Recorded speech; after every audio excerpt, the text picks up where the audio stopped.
நன்றாக ஆலயத்துக்கு வந்து ஆராதித்து ஜெபத்தையும் செய்துவிட்டு உன்னை தீட்டுப்படுத்தி விடுவாயானால் கர்த்தர் உன்னோடு இருக்க முடியாது. ஏன் என்று சொன்னால் நம் வணங்குகிற ஆண்டவர் மகா பரிசுத்தம் உள்ள ஆண்டவர். மனிதனை ஏமாற்றி விடலாம், தாய் தகப்பனை ஏமாற்றி விடலாம், நண்பர்களை ஏமாற்றி விடலாம், கூட பிறந்தவர்களை ஏமாற்றி விடலாம்.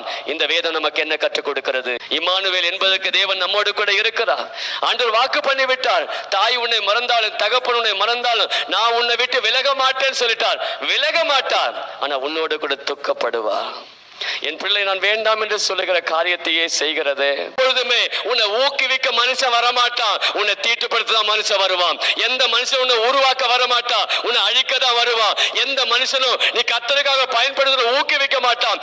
எந்த இடத்துல உன்னை டிஸ்டர்ப் பண்ணலாம், எந்த இடத்துல உன்னை தீட்டுப்படுத்தலாம், எந்த இடத்துல தேவசத்தை தடுக்கலாம். அப்படி மனிதர்கள் தேடி வரும் பொழுது நீ தேவனுக்கு இடம் கொடுக்கிறாயா